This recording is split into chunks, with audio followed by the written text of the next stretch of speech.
우리 어제는 어르신 봄 나들이를 다녀왔습니다. 좋으셨나요? 저는 시간이 어떻게 지나갔는지 모를 정도로 행복한 시간을 보냈습니다. 준비하는 과정부터 오가는 모든 과정 속에서 어르신들이 다 행복한 미소, 웃음을 보내주셨고 정말 감사하다, 정말 감사하다라는 말씀을 제가 한 100번 정도 들은 것 같아요.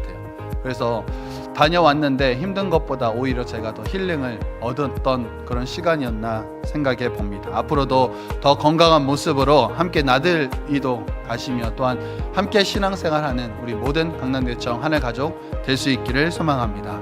우리 옆에 분들과 이렇게 인사하겠습니다. 건강합시다. 여러분, 우리가 육체의 건강함 지켜내는 것 굉장히 중요하듯이 또한 우리의 영혼까지도 강건케 되는 우리 모든 강남대청 하늘 가족 되기를 원합니다. 오늘은 저는 제가 어렸을 때 이야기를 조금 나누면서 말씀을 시작하려고 합니다. 제가 어렸을 때는요, 저희 집이 목욕탕이 없었어요. 욕조가 없었어요. 그래서 목욕을 하기 위해서는 1년에 몇 번씩 아버지와 형이 함께 어딜 갔냐면 목욕탕에 가서 목욕을 했습니다. 지금 생각해보면 그 목욕탕 가는 날을 손꼽아 기다렸던 것 같아요. 왜 그랬냐면 그 목욕탕이 꽤나 컸습니다.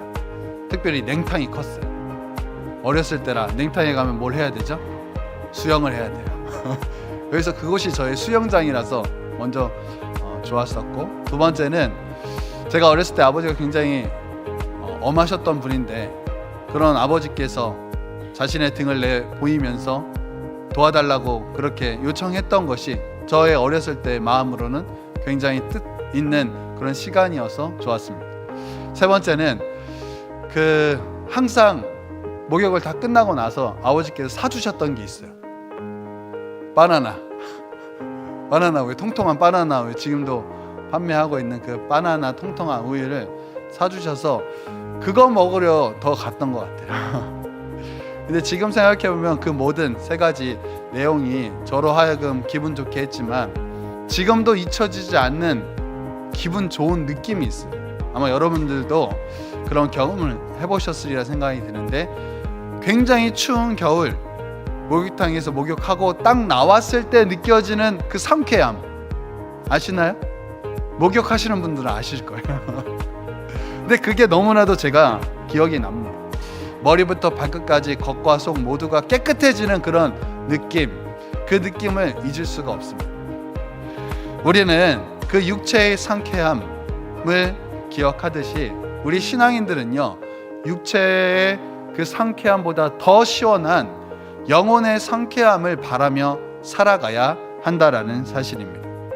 오늘 우리는 말씀을 통하여서 영혼의 상쾌함, 그 은혜를 누리며 살아가는 저 여러분 모두가 될 수 있기를 간절히 소망합니다.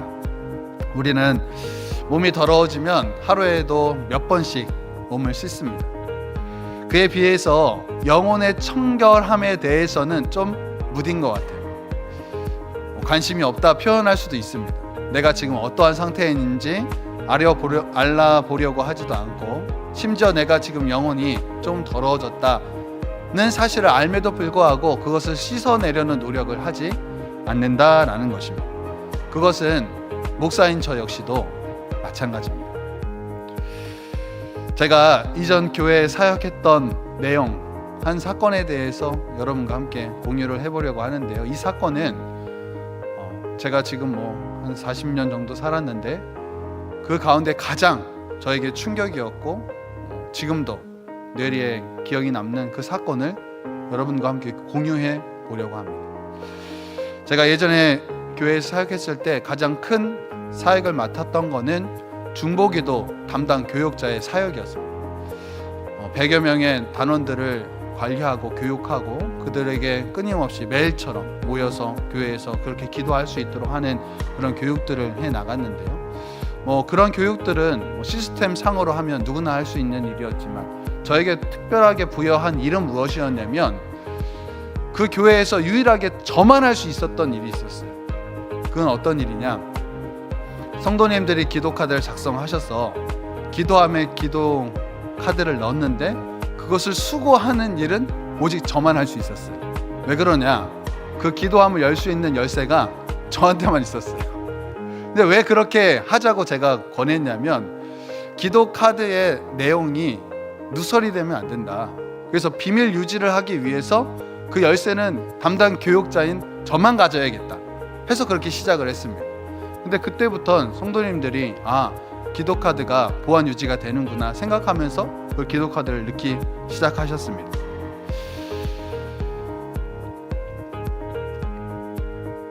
그런데 문제가 있었어요. 어떤 문제가 있었냐면 비밀 유지가 안 됐던 그런 일들이 나타난다라는 거예요. 제가 담당 교육자로서 그 일들을 감당하면서 많은 성도님들을 대하다 보면 더러 이렇게 말씀을 하세요. 비밀 유지가 되는 줄 알았는데 그 얘기가 전혀 다른 사람의 입으로부터 제가 들었을 때 너무나도 상처받았어요. 속상했어요. 하면서 앞으로는 제가 기도 요청을 못하겠어요 라고 얘기하시는 분들이 굉장히 많더라고요. 그래서 제가 가는 곳곳마다 뭐라고 말씀하냐면 중보기도는 비밀 유지가 핵심입니다 해서 엘리야 기도대, 지금 엘리야 기도대가 우리 성도님들의 많은 기도 제목을 놓고 기도할 텐데 매일같이 매 교육 때마다 이 비밀 유지에 대해서 끊임없이 강조하고 또 강조하는 것이 바로 이 비밀 유지라는 사실입니다. 바라기는 우리 강남대청 하늘 가족 기도하는 사람과 또한 기도 요청하는 사람 그 사이에 신뢰가 있을 수 있기를 주님의 이름으로 간절히 소망합니다. 그런데 우리 교회에도요, 여러분 중보기도 카드가 있다는 사실을 혹시 아시나요? 중보기도 카드가 비치되어 있어요. 우리 한번 사진을 보면 여러분들이 어디에 비치되어 있는지 알 수 있습니다. 그럼 여기가 어디일까요? 여기가 어디일까요? 네? 여기가 어디냐면 제가 일부러 모르게 찍었어요. 이게 본당입니다. 본당이 어디냐면 필경대예요. 그 필경대에 보면 디자인이 굉장히 이쁘게 만들어져 있는 중보기도 카드가 있습니다. 이렇게 중보기도 카드가 작성될 수 있는데요, 기도 대상자 이름을 적고 그리고 신청자를 적고 직분 쓰고, 중요한 거는 공개 여부예요. 내가 모든 이 기도 제목을 공개하겠다면 공개 체크하시고, 아니다 나는 조금 은밀하게 기도하고 싶다 하면 비공개 체크하셔서 엘리야 기도대까지는 공개할게요, 아니면 목회자에게만 공개할게요, 이렇게 하시고 기도 제목을 다 적으시고 어떻게 하시냐, 저희 헌금함에 넣으시면 돼요. 다행인 것은 헌금함 열쇠는 온 교회 교인 중에 저밖에 가지고 있는 사람이 없어요. 그러니까 비밀 유지가 확실히 됩니다. 여러분들이 안심하시고 기도 내용을 잘 작성하신 후에 헌금함에 넣으시면 그걸 가지고 교역자와 또한 엘리야 기도대와 또 온 성도님들이 함께 기도할 수 있는 기도 시스템이 우리 교회는 있다라는 사실을 기억해 주시기를 바랍니다. 다시 제가 있었던 그 과거로 돌아와서 이야기를 좀 더 하려고 합니다. 제가 평생 잊을 수 없을 만큼 큰 어떤 일이 그 한 주에 일어났어요. 그 주, 과거의 그 주, 제가 굉장히 주일날 힘들고 피곤해서 보통 매주일 모든 사역을 다 끝마친 후에 그 중보기도함에 있는 기도함을 열어서 기도카드를 빼는 사역으로 저의 사역을 마무리하고 집으로 돌아갔는데, 그날은 너무나도 힘든 거예요.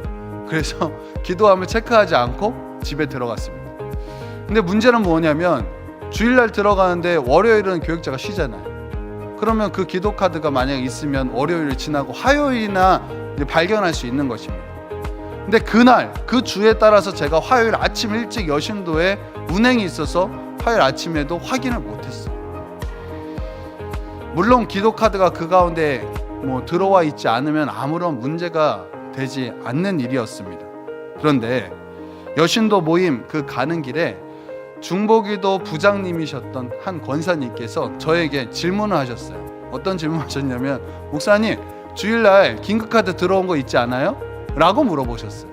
그러니까 권사님은 이미 다 아셨어요. 누군가 긴급카드를 작성해서 기도함에 넣으시고 권사님 제가 기도카드 넣었으니까 저를 위해서 기도해 주세요 라고 말한 그거를 아시고 월요일날 기도하러 오셨는데 그 기도카드가 없었던 거예요. 그러니까 저한테 확인차 물어보려고 물어보신 겁니다. 근데 제가 그 질문에 제가 피곤해서 깜빡하고 확인하지 못했어요. 가자마자 확인하면 될 것 같아요 라고 얘기하면 될 일을 제가 뭐라고 했냐면 확인했는데 없었어요 라고 거짓말. 그 권사님이랑 저랑 굉장히 친했거든요.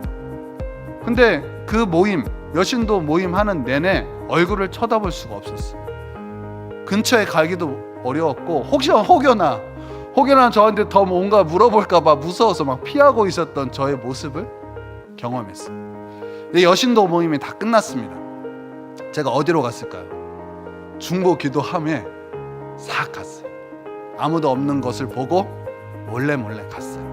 다행히도 기도함에 있는 주변에 사람들이 아무도 없는 것을 확인하고 제가 살금살금 가서 열쇠로 싹 문을 그 기도함을 딱 열라고 하는데 그때 제가 깜짝 놀랐어요. 왜 깜짝 놀랐냐면 사람이 온 게 아니라 거울에 비친 저의 모습을 제가 발견했어요. 그 거울에 비친 제 모습이 어떤 모습이었냐면 위선자 그 자체였어요. 제가 중보기도 담당자로서 교육할 때 중보기도자는 하나님 앞에 신실해야 됩니다. 기도하는 사람은 하나님 앞에 거짓 없이 진실하고 정직하게 나아갑니다. 그렇게 수없이 고백했던 제가 저의 잘못을 감추기 위하여서 거짓말했을 뿐 아니라 그것을 은폐하기 위하여서 굉장히 살금살금 가서 아무도 보는 일 없을 때 괜찮구나라고 생각하면서 그 열쇠를 여는 저의 모습을 발견하고 제가 깜짝 놀랐어요. 흉악한 제 자신을 바라본 그 즉시 저는 무릎을 꿇을 수밖에 없었습니다. 그리고 제 몸은 당연히 그 이후로부터 뭘 해야 하는지 아는 사람처럼 기도하기 시작했다라는 사실입니다. 여러분, 중요한 것은 우리는 누구나 연약한 존재이기 때문에 죄를 범할 수 있다라는 거예요. 제가 범한 죄 아니어도 여러분 여러 모양의 죄를 범할 수 있다라는 사실입니다. 중요한 것은 내가 죄인임을 아는 게 중요해요. 성경은 스스로 죄인이다 이야기하는 사람이 오히려 정직한 사람이고 나는 죄인이 아닙니다 라고 이야기하는 사람은 나를 속일 뿐 아니라 하나님을 속이는 자라고 성경은 이야기하고 있습니다. 여러분, 구약 성경 등장하는 인물들 중에 가장 훌륭한 인물을 꼽으라면 여러분은 누구를 생각하시겠습니까?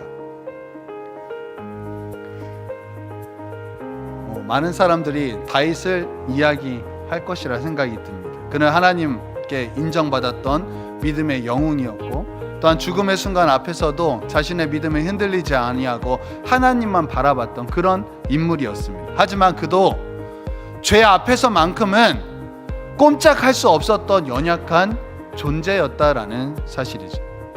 이처럼 누구에게나 아킬레스건과 같은 죄가 존재한다라는 거예요. 범하지 않겠다고 다짐하고 또 다짐하지만 그 죄를 이기지 못하고 다시 범하는 우리의 연약함을 찾아보게 된다라는 것입니다. 이미 내 몸 깊은 곳의 자리에서 제거하려도 제거가 되지 않는 그 죄가 한 사람 그 몸 안에 다 있다라는 사실입니다. 다윗도 그런 죄가 있었어요. 그 죄를 범한 그 순간부터 그 죄는 멈추지 못하고 더 많은 죄를 범하게 됐다라는 사실을 우리는 알고 있습니다. 하루는 다윗이요, 왕궁에 있다가 발코니에서 목욕하는 누굴 봤어요?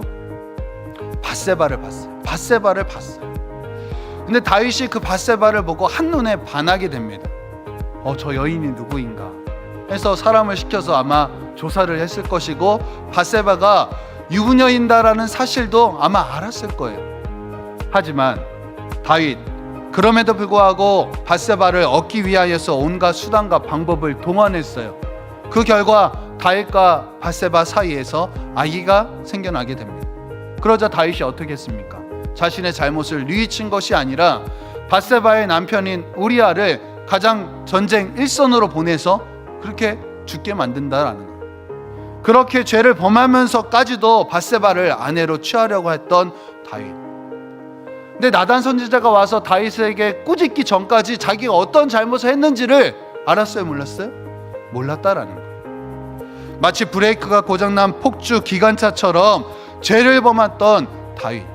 근데 자신이 어떤 죄를 범하는지를 몰랐던 다윗의 모습은 우리가 알 수 있습니다. 하나님의 마음에 합하였던 자, 지혜롭고 영성이 뛰어났던 그 다윗 어디 갔습니까? 하나님의 말씀을 지키기 위하여서 도망자 신세여서 자신을 죽이고자 했던 그 사울, 그 사울을 여러 번 생명을 다시 내어줬던 그 다윗, 하나님의 말씀을 지키기 위해서 노력했던 그 다윗이 도대체 어딨냐라는 사실입니다. 여러분, 이처럼 죄의 늪에 빠지면요, 죄의 안개가 우리 눈에 찾아와서 우리의 눈을 덮습니다. 그러면 그때부터는 어떻게 되냐? 내가 어떤 죄를 범하고 있는지를 몰라요. 죄의 둔감함에 우리가 쌓이게 된다라는 것입니다. 평생 동안 하나님의 마음에 합하였던 그 다윗이요, 하나님을 향한 마음, 밧세바를 만나자 그 마음이 돌같이 굳어져 버렸다라는 사실. 한순간 찾아온 밧세바로 인하여서 평생 바라봤던 하나님을 등지는 그런 선택을 하게 되었다라는 사실입니다. 하지만 중요한 것은 이거예요.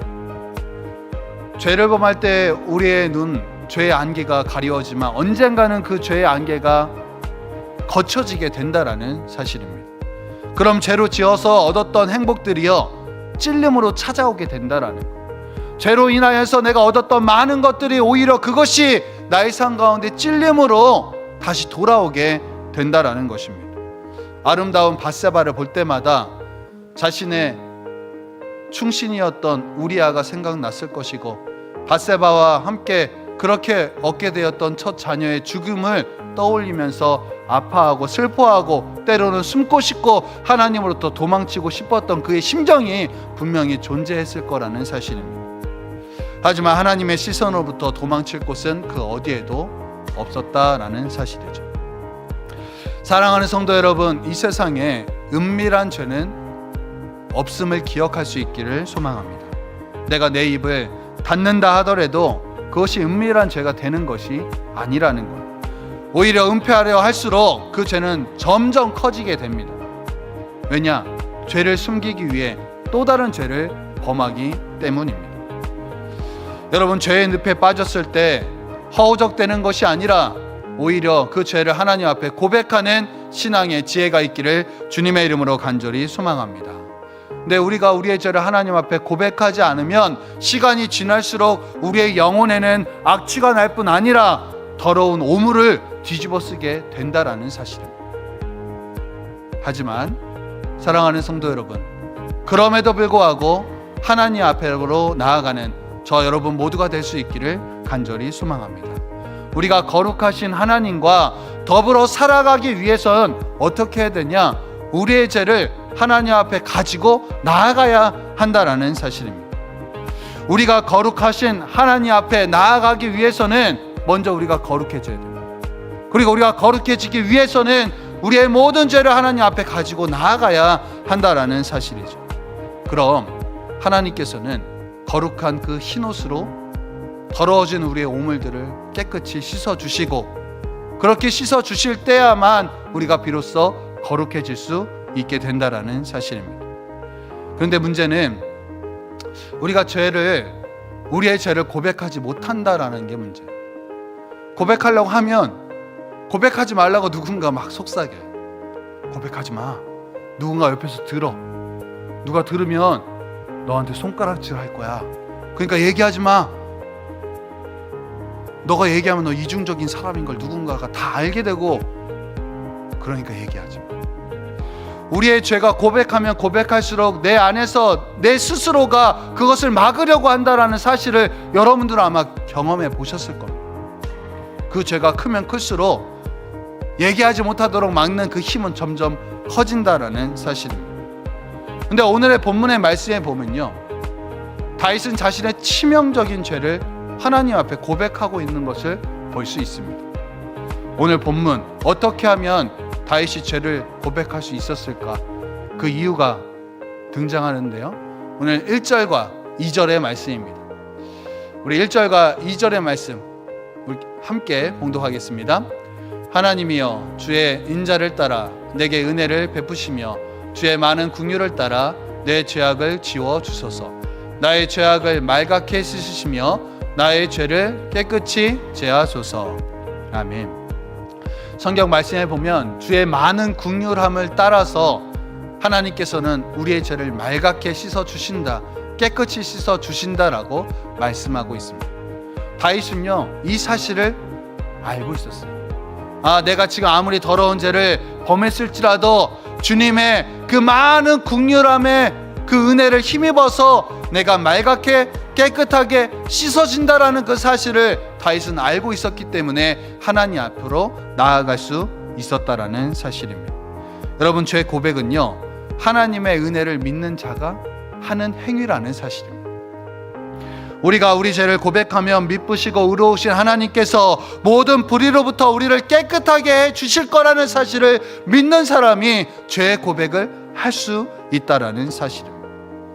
죄 고백은요, 그 죄 고백함을 통하여서 우리의 연약함을 고백하는 것이고, 우리가 잘못했구나 하고 절망에 쓰러지는 것이 아니라 나의 죄보다 더 크신 하나님의 은혜를 힘입는 그런 은혜의 자리로 초청하는 그 일이 바로 죄의 고백인 줄 믿으실 수 있기를 간절히 소망합니다.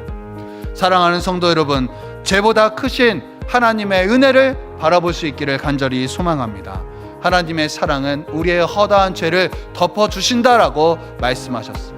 그렇기 때문에 오늘 우리는 하나님, 저는 죄인입니다, 하나님 저를 불쌍히 여겨 주시옵소서라는 고백을 할 수 있어야 한다라는 사실이죠.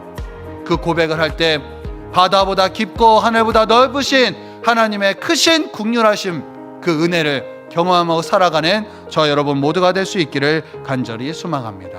그 은혜가 우리의 삶 가운데, 우리의 신앙 가운데 머물러 있어야 한다는 사실입니다. 제가 수년 전 그 중보기도함 앞에서 하나님 앞에 무릎 꿇고 자백했을 때, 그때 제가 왜 그 사실을 기억하냐면, 죄의 고백의 결과가 하나님으로부터 나무람이 아니라 온전한 치유함으로 다가왔기 때문에 그 사실을 잊지 않고 기억하고 있습니다. 여러분, 우리의 죄를 고백하면요, 우리의 영혼에 있었던 그 더러움이 온전하게 씻겨지는 그 영혼의 상쾌함을 경험하는 그 은혜를 경험하게 된다라는 사실입니다. 바라기는 저 여러분 모두도 죄를 고백함으로 하나님께서 씻어주심을 통하여 영혼의 상쾌함을 누리며 살아갈 수 있게 되기를 간절히 소망합니다. 분명한 사실이 있어요. 우리가 우리의 죄를 자백하면요, 그것을 거짓을 하며 숨기고 변명하는 그 사람은 영영 모를 자유함이 우리 가운데 주어지게 된다라는 사실입니다.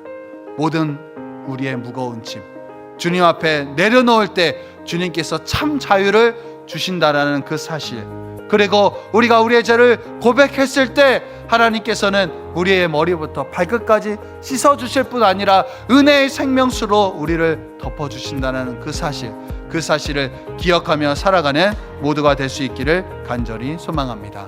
이 시간 여러분의 삶 가운데도 아킬레스건과 같은 그런 죄가 있을 것이라 생각이 듭니다. 하나님께서는 죄보다 더 크신 분입니다. 죄보다 더 크신 은혜로 우리를 씻어주시는 분이십니다. 그리하여 그 하나님의 은혜를 통하여 참 자유를 얻을 뿐 아니라 영적 상쾌함, 영적으로 치유되는 저 여러분 모두가 될 수 있기를 주님의 이름으로 간절히 소망합니다.